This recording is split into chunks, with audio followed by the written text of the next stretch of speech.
We're going to call up our first panel led by the moderator, Juan Williams. I think we're all familiar with Juan, but just to make sure, he is a political analyst, a senior political analyst for Fox News, has been a longtime reporter, including for the Washington Post, NPR. He has written at least 3 books on the civil rights movement, including Eyes on the Prize, biography of Thurgood Marshall, and significant for this, This Far by Faith, Stories from the African American Religious Experience. So this panel is going to be on the impact of faith-based communities on race relations.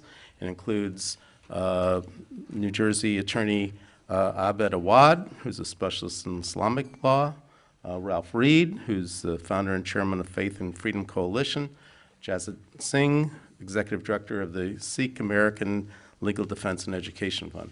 Juan? Thanks so much, Charlie. Good morning to all of you. You know that the old saying, often attributed to Dr. King, was that 11 a.m. on Sunday morning is the most segregated hour in the entire week of American life. We have a tremendous history of race interacting with religion to separate Americans in our society. Obviously, you look at the history of something like the Southern Baptist Convention in terms of breaking apart over the issue of slavery, but also Methodists, Presbyterians, attitudes towards Mormons, and Mormons, of course, excluding blacks back in the 1800s from joining in their Christian faith. And after 9/11, race, ethnicity, and faith created new challenges for America, prejudice against Muslims, particularly dark-skinned, or Muslims dressed in Islamic attire. Overlaid on top of all that, of course, is the racial and religious divisions that persisted from the past. So we're quite honored today to be joined by someone who is Muslim, someone who is Sikh, someone who is Christian, to have an honest discussion, as David was saying earlier, about race and faith in American life. And I want to start with Ralph Reed. Ralph, we've seen evangelicals, overwhelmingly white, Southern, people that you've been in touch with, you used to work with Pat Robertson, Christian Coalition, now take a lead on the issue of the day in Washington, immigration, and say, in terms of the biblical injunction, that they are welcoming to strangers. And that's why they're behind immigration reform right now. Why? What's driving this? Well, I think what drives it is their belief system. You know, you alluded to the Old Testament law, which was, you know, this was contained in the law. The Jews were commanded to show compassion and kindness to the alien and the sojourner.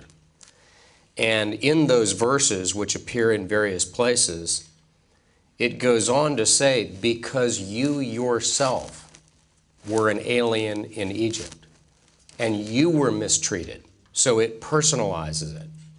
Now, obviously, how that plays out in the sausage making of producing comprehensive immigration reform is a matter of prudential judgment.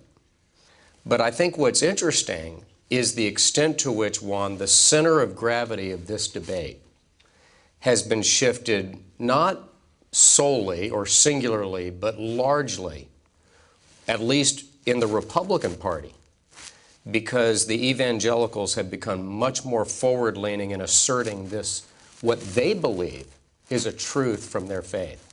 This is fascinating to me because, as you point out, last time, the talk radio crowd and the evangelicals were not in support of George W. Bush, a Republican president, on this front. Now, you're not a supporter of President Obama. You're a Republican. I think your group put out statements saying, you know, Obama's reelection would destroy America and all that. And yet, here you are on the Hispanic, on the immigration issue, saying, we're with the president. Is this a contradiction? Well, it's not clear yet whether we're where the president is or not. Remember that when Barack Obama was in the Senate, he cast one of the critical votes to essentially water down the guest worker program that brought down comprehensive immigration reform. But, you know, Juan, for me, this isn't a partisan issue. You know, George W. Bush, remember, was an evangelical. that was not inconsequential in his thinking on this issue. I worked on his 2000 and 2004 campaigns, and I remember when he said family values don't end at the Rio Grande. I grew up in Miami, and I grew up with Hispanic children. Initially, the children of Cuban immigrants, but then later, of course, as you got additional waves of immigration, you know, every time a country fell, you'd get another wave. So you had Nicaraguans, you had Hondurans, you had Salvadorans. And I went to elementary school and middle school with these kids. Celebrated Thanksgiving with them, went to their homes on Christmas. So when George W. Bush said that, it just resonated in my heart. And I think this can be a bipartisan issue. This is not my first rodeo, so I'm not overly optimistic that we can get this done. But I'm more optimistic than I've ever been. Let me now expand the conversation and bring in Jasjit Singh. And let me ask you about the idea that you're listening here to Ralph talk about the baseline at the moment in terms of immigration. But you know that, in fact, the conversation about faith and race becomes all the more complex when we consider 9/11 and the views of newcomers already in the society. Now, you're sitting here, you're a Sikh, you have on a turban, and I bet that lots of people still think you're a Muslim. That's true. But at the same time, we've been very interested in how people react to us knowing that we are Sikh, but most people, as you said, not knowing that we are a separate and distinct faith. Most people don't know that we are the world's 5th largest religion, and we've been in this country for more than 100 years. And typically when we think of race in this country, we think of black, white, Asian, typically many of the demographics that we just saw in the presentation. In the post-9/11 era, however, we've witnessed a racialization of religion. The new persecuted communities in America are those who are apparently Muslim. We have religious articles of faith, such as the turban for Sikhs, and we have the hijab for Muslims, which have become a proxy for race in this country. And these articles have unfortunately become signals to the outside world that people who wear these articles are others or different or to be feared or not understood. And this is not a new construct, I should say. Dating back to 1907, Sikh Americans were, in an organized riot, pushed out of their homes and businesses in the state of Washington. In the late 70s, we know that the Iran hostage crisis, Sikh Americans, were affected by that. People assume that they were followers of the Ayatollah somehow. After 9/11, the first hate crime fatality was actually a Sikh American, Balbir Singh Sodhi, who owned a gas station in Phoenix, Arizona. And on August 6th, Sikh Americans bore witness to the worst tragedy in their history in this country when 6 members of their community were killed in their place of worship in Oak Creek, Wisconsin. So really, we've seen these articles of faith which typically represent an individual's core values, their beliefs, many times which point to the inclusiveness of society, in fact, have them stand out and become targets, in fact. Well, so the idea that you're saying is that religion has become, it was always racialized, but you're saying that, in fact, it has become a dividing line. It's a new way of thinking of the other in American society is based on that person's religious faith. Absolutely, and it's very ironic. You started by asking about, the concept of Sikhs in America. If we take a random, poll of how many people actually know about Sikhs in this country, I'd venture to say it's probably less than 10%, and that is very, unfortunate. And that's because, as I said, we've been here over 100 years, 5th largest religion in the world, and our values are actually very reflective of American values. the belief in, one God, earning your livelihood by honest means, a commitment to community service, equality. These are values which are shared by not only, most Americans, I would say, but that are pillars of many faiths. And so it's unfortunate that these visible articles of faith, which represent these values, are sort of making us stand out in a challenging sort of way. Abed, Awad, as you sit here, understanding post 9/11, how racialized, you've just heard, things have become in terms of faith, you have a specific experience as a Muslim American. Absolutely. Post 9/11, clearly, it's the Muslim experience. I could look at it and say it's two stages: the pre 9/11 and then post 9/11. If you want to look at Islam in America is really the African American Muslim experience. Because Islam and the African American Muslim experience originated, responded, thrived as a social, political, economic movement against white racism prior to 9/11 or prior to the 50s, 60s and the civil rights movement. So if you would look at the experience of Islam in most history of African American history identity, we cannot underestimate the role Islam played in forming that. Well, let me just add, most Muslims in America for the longest time were African Americans. Even today, you would estimate somewhere between 30 to 35% of Muslims in the United States are African American. So the Muslim experience is really an African American experience that makes Islam an indigenous American religion, not foreign. But when we look at the discourse and the discussion that we see going on in the media and in politics, Islam continues to be a foreign religion, a new addition to the American political environment and social environment, but it really isn't. And that African American experience was based on this liberating, empowering against racism, civil rights movement, whether we look at Malcolm X and even the start of the African American Muslim experience being a return, not really a conversion. For many African American Muslims, when you tell them, are you a convert to Islam, it's offensive, as if their position is about 30 to 40% of the slaves on these ships that came to these lands in the 15 and 1600s came from Muslim lands. We are reconnecting, we are reasserting our true religion of our ancestors. So this liberation and empowerment created the civil society of African Americans in the civil rights movement, where you would see the mosque acting as that only institution that is central institution for political, economic, and political resistance to the white racist and segregation and so forth.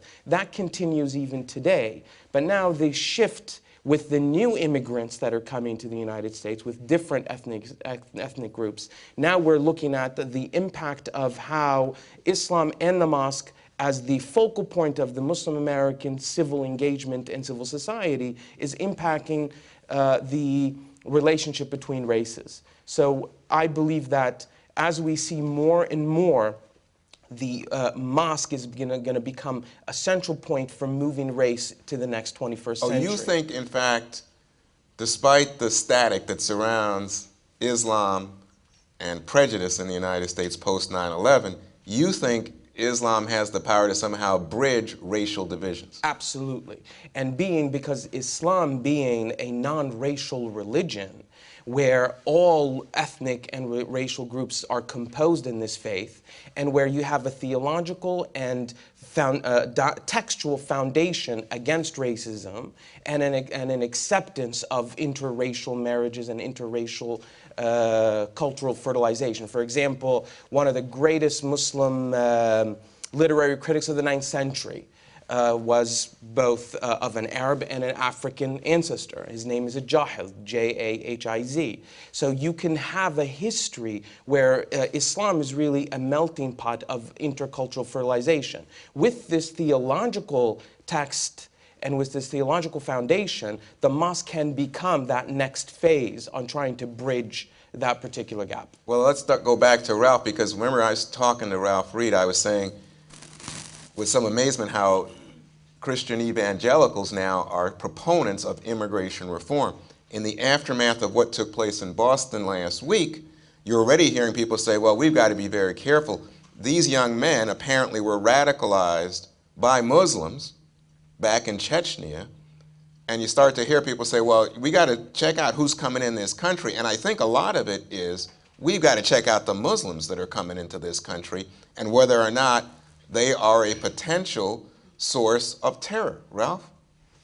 Well, you know, for us, immigration is not just a security issue and not just an economic issue. It's a moral issue.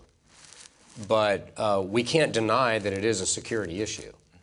If we have somebody who entered this country, and at least based on, you know, these are press accounts, so I think we need to wait until we know more, and I'm sure there's going to be congressional oversight. But it looks like one of these bombers went back to Russia, received some kind of training, was clearly being radicalized.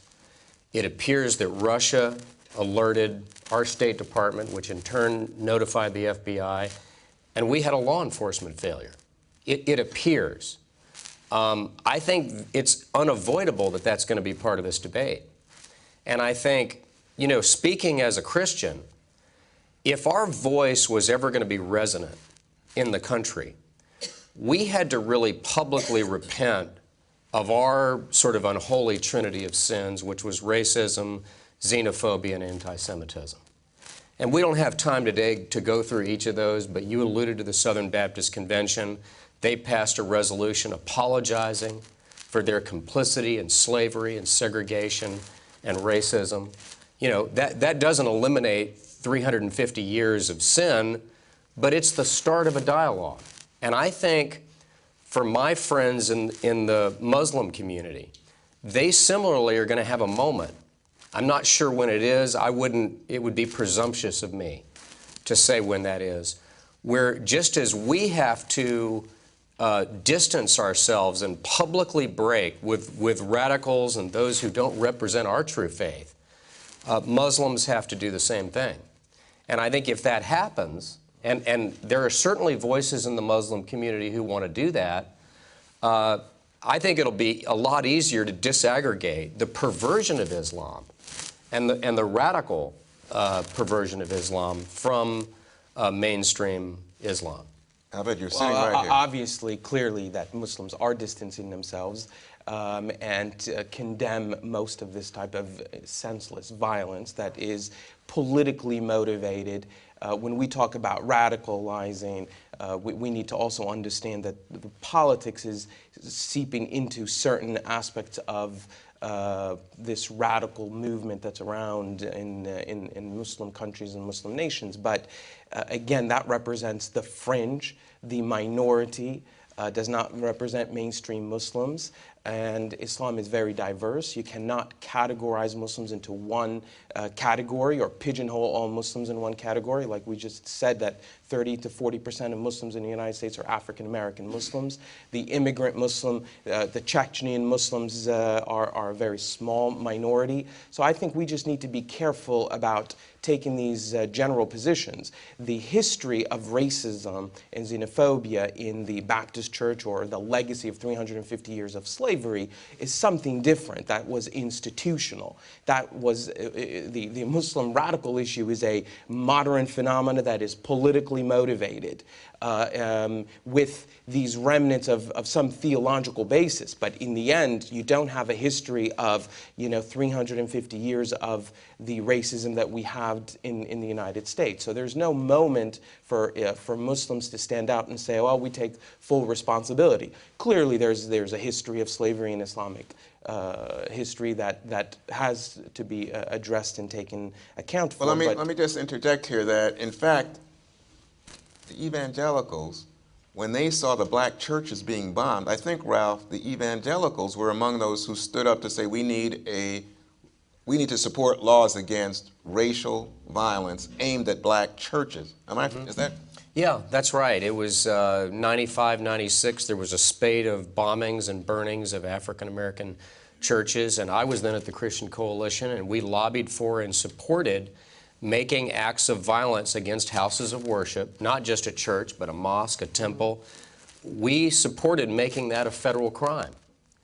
And there would be a lot of people who say, well, that's not really a conservative position. And my response to that, was quoting Dr. King, I may not be able to pass a law to make someone love me, but I can pass a law to stop them from lynching me, and that's pretty important. No lie. And but I will say there was, and similarly, we've seen attacks on the building of mosques. The famous one is obviously near the World Trade Center, but also in the South. Evangelicals similarly have stood up and said we disagree with blocking construction of religious institutions that are Muslim-based in the South. Is that right? Yeah. No, we believe in the First Amendment right to practice one's religion. I think that, with regard to Ground Zero, I think the issue was less the mosque and more some of the personalities and their background and some of the things that they had said, and that, to understate the reality, greatly complicated the issue. But I will just tell you this. I had a meeting with leaders of, Muslim faith leaders. I couldn't pinpoint the date exactly, Juan, but I think it was within 10 days of September 11th. This was on my calendar. It was, believe it or not, it was a Christian-Muslim interfaith dialogue meeting that was held here in Washington. And I think airplanes had only been functioning for 2 days. And they called up and said, hey, if you don't want to come, we understand. I think I was one of 2 people on the airplane. People were still afraid to fly. And I said, it is even more important than we meet now. But I have to say, and I have to accept some responsibility for this, I think all of us do, there's been very little of that since that immediate moment. And things like the construction of mosques and things of that nature, misunderstanding. There's a lot of evangelicals who don't know the truth about Islam. They look at somebody blowing up the Boston Marathon and they think that's the Muslim faith. So we need more of that kind of dialogue and understanding.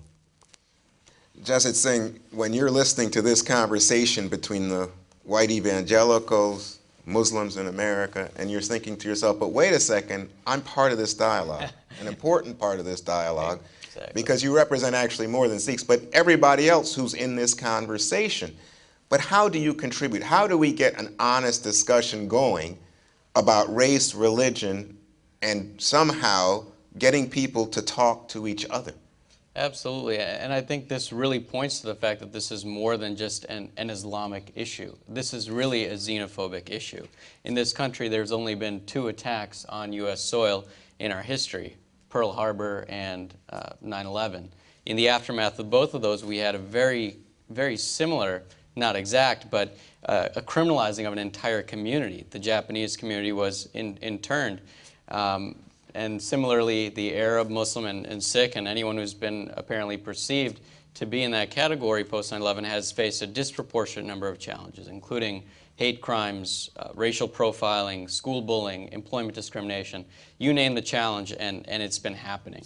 But that's just a construct. It has nothing to do with, in my opinion, it has very little to do with people, and it has more to do with the construct of someone is different and we don't understand them. So we'll fill in that gap with our assumptions and it'll somehow make us more comfortable. Now, as people of faith, we're in a very unique position, of course. Our faiths, most of them were started in times of conflict and to really bridge gaps and bring people together and see the divinity in every individual, to see the light that binds us all, if you will.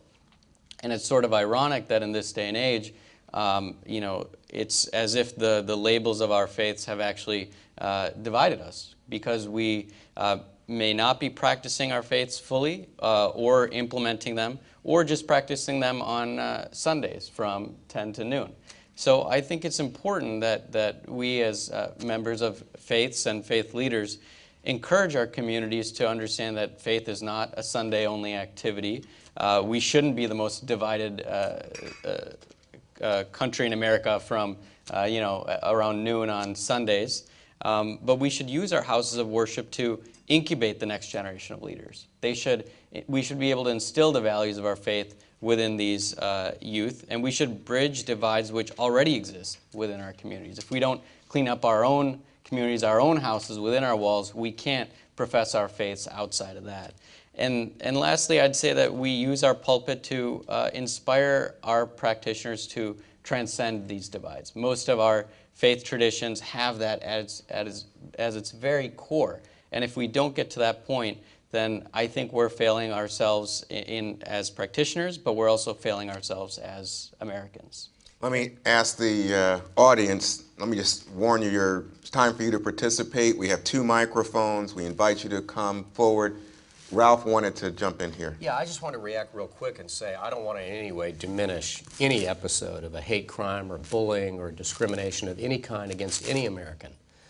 But if I can take off my political actor hat for a minute and put on my historian hat, relative to past outbreaks of organized discrimination against a group during wartime or during a time of military conflict, whether it's the Alien and Sedition Acts, whether it was the anti-German legislation during World War I, or the rounding up of an internment of Japanese Americans who were among the most loyal Americans in our country, one of the most shameful episodes in all of American history.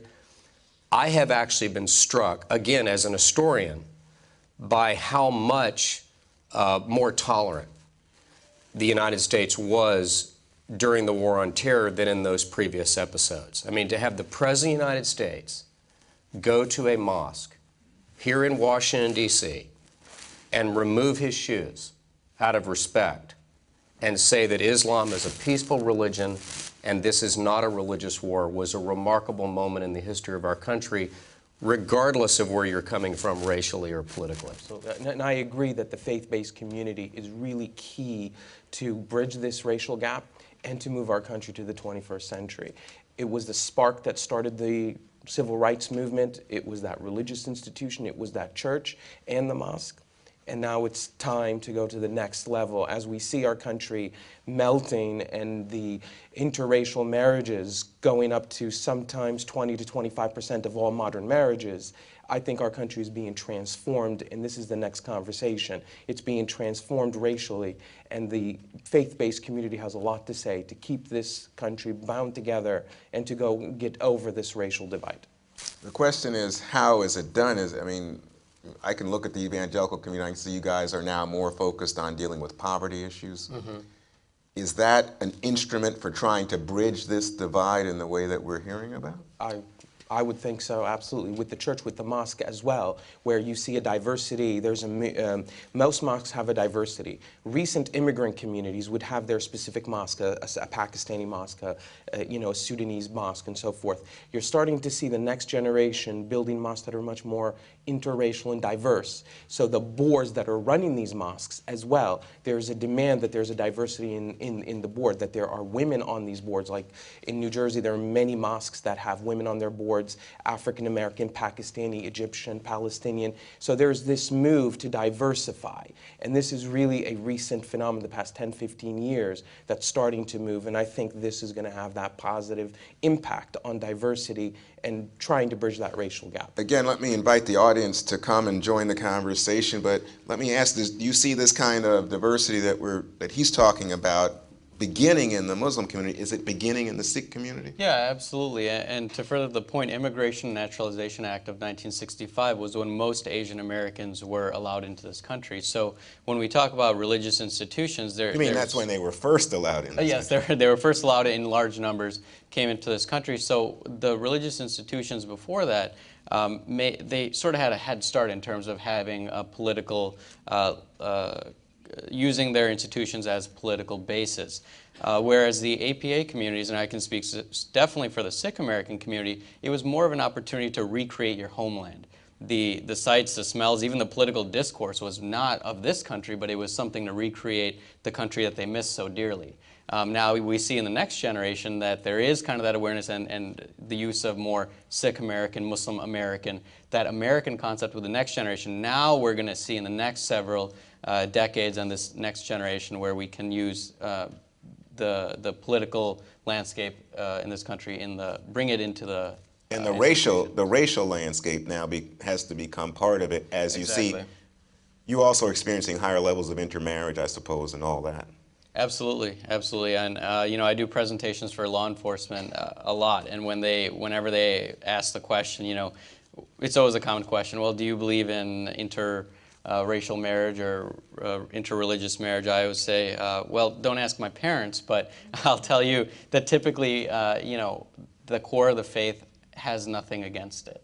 It is really more about having that journey with your person. So it's very common, and you'll find it more and more as the decades continue. We have a question from the audience, Professor Miller. Yes, I want a question directed to Mr. Why don't you Awad. tell us who you are? Oh, my name is Ethelbert Miller. I'm a literary activist. I'm also the head of the board of the Institute for Policy Studies. Yeah, I found your statements very fascinating about the African American influence in terms of Islam.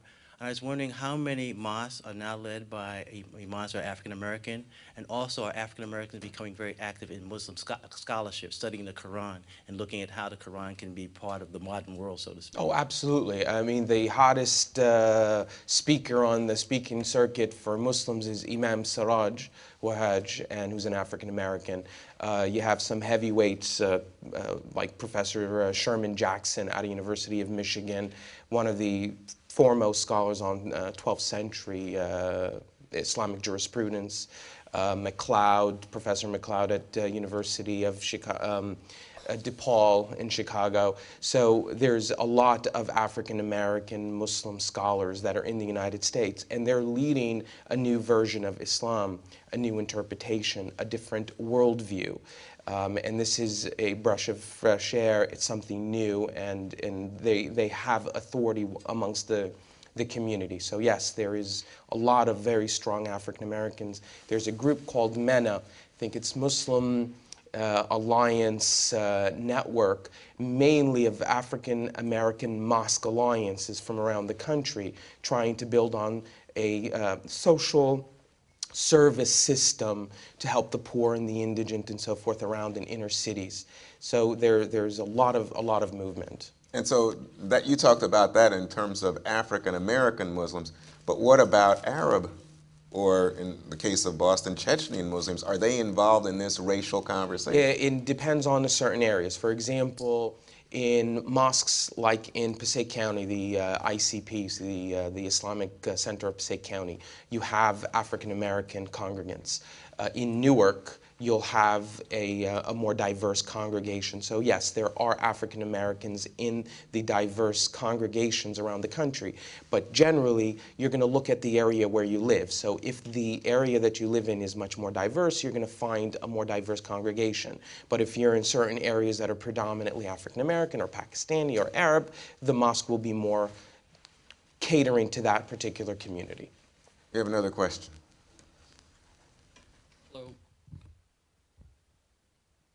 Hello, my name is Carlo Castilla. I produce television for Hispanic audiences. I'd like to ask you, the whole panel, my experience being a history major and loving the understanding of how human nature evolves, my perception is that the issue that we have is not what religion does, but it's how do you turn the dogma, the teachings, into practice.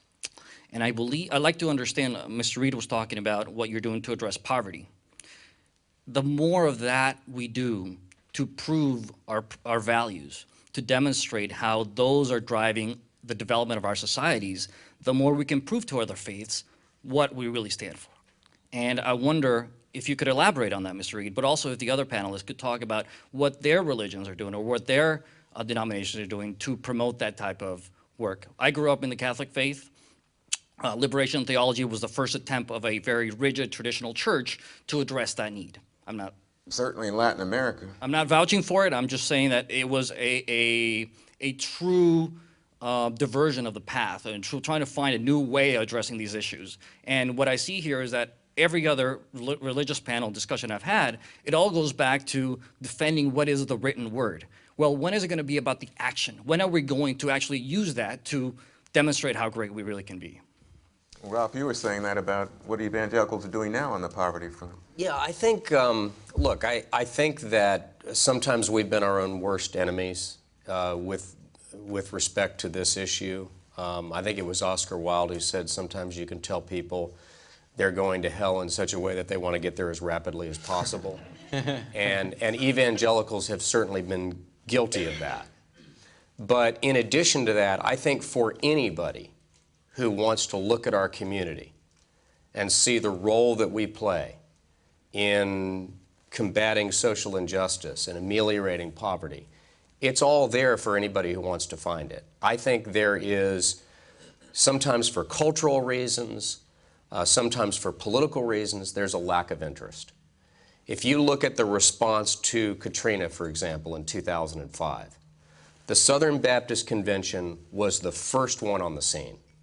And in fact, in many cases, the Red Cross subcontracted the delivery of meals ready to eat, the MREs, to the Southern Baptist Convention, because the North American Mission Board of the SBC is one of the largest and most capable charitable helps foundations and charities in the world. They have presence in just about every community. 90% of the homeless shelters in America are connected to a church or a house of worship.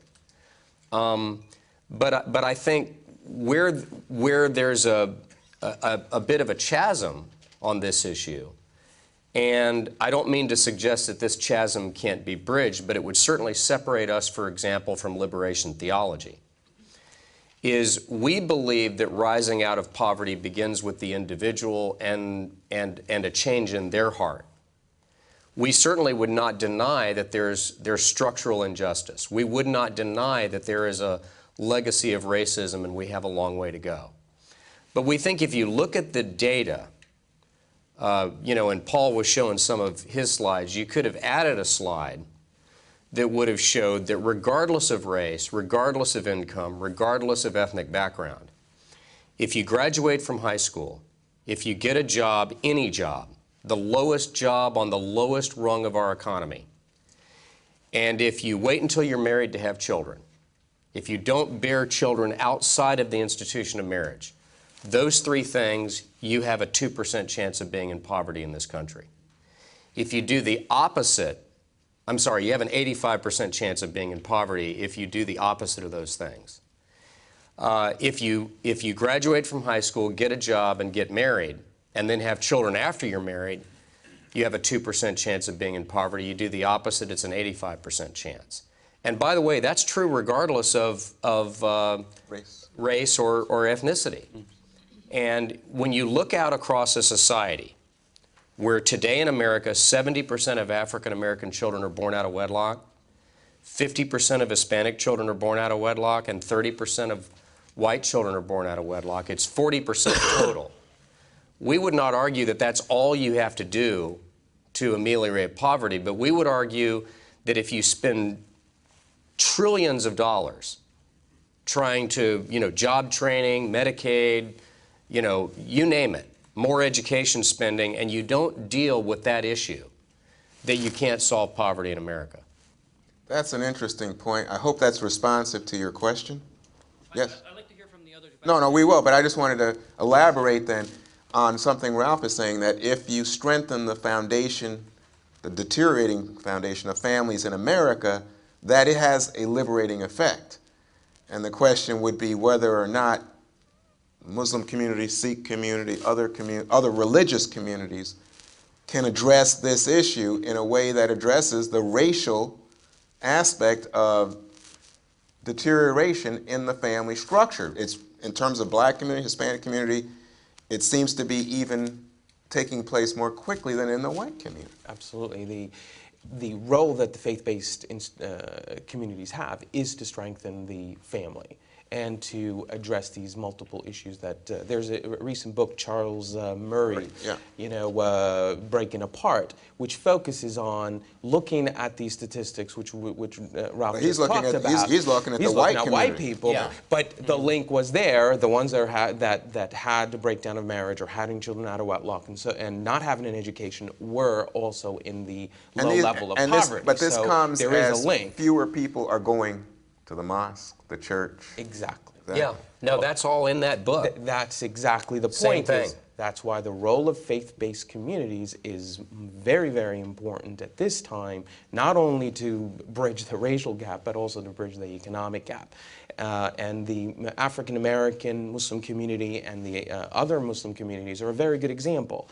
With the African-American communities in the inner city, there's many programs to strengthen the family, not to have children out of wedlock, and you would see that they're economically better off, the families are stronger, and they are not in economic despair or poverty. So I do agree with, that the marriage is very important. Absolutely, and the family structure, of course, I think religion plays an enormous role in kind of, as parents pass down their traditions to their children, it is, of course, a platform through which they bond. To answer your question from the Sikh faith, the founders, who lived from 1469 to 1708, they were very specific about this is not just to be religious text, this is to be implemented. Your life is to be a manifestation of this basically song of love.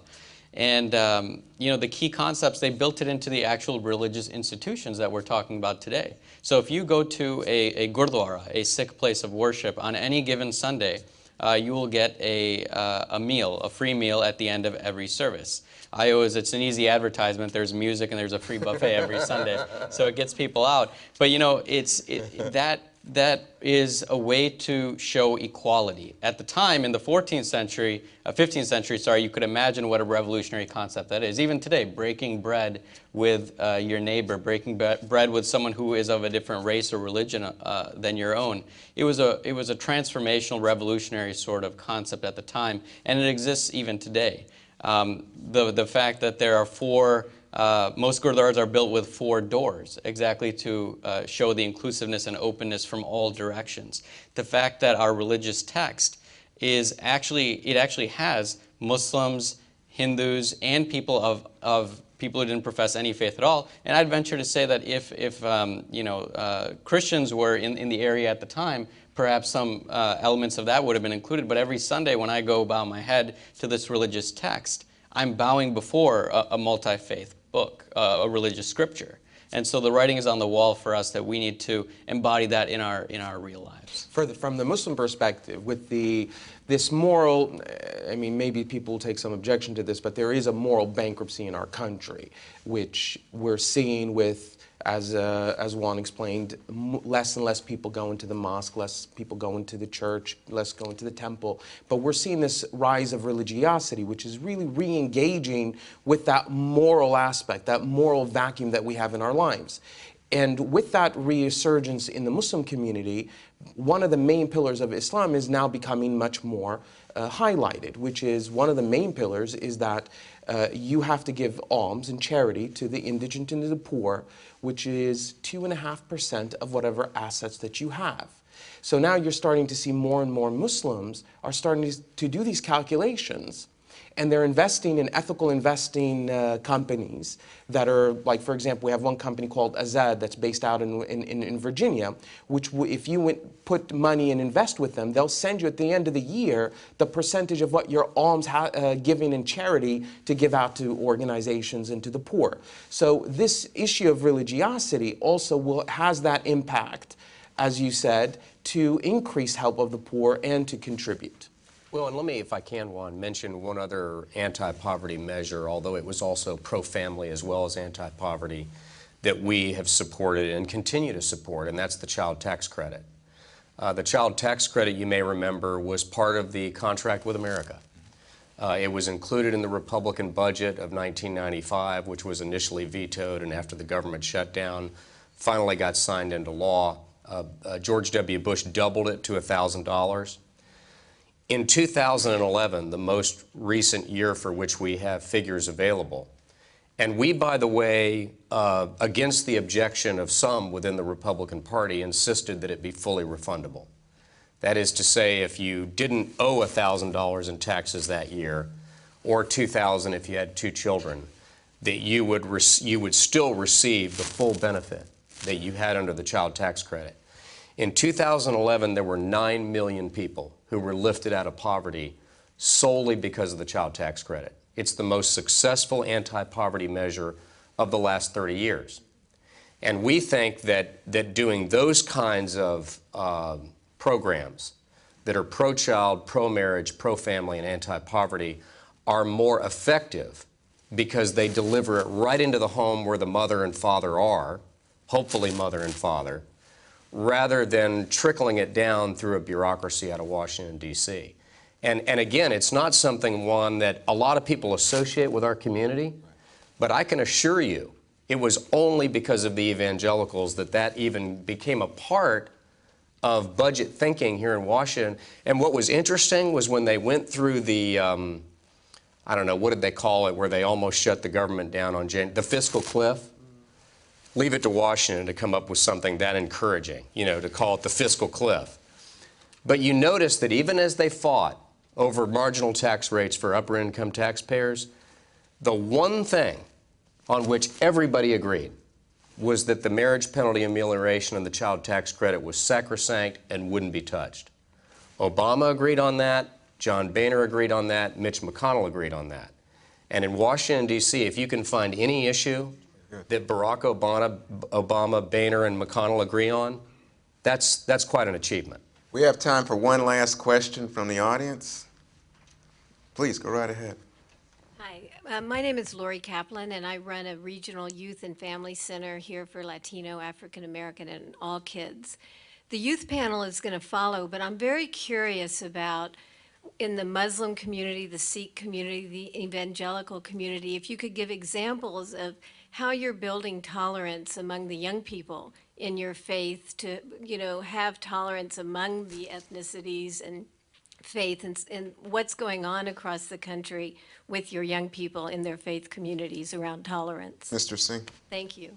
Sure. Well, the first thing I'd say is that what we're trying to incorporate into our children is less about tolerance, more about appreciation, a deep understanding that everyone has something different to offer. And this is not only something that's core to our faith, but core to this country and the values that we now share as Americans. So some specific programs that we've launched, the first is our Sikh Lead Youth Development Program.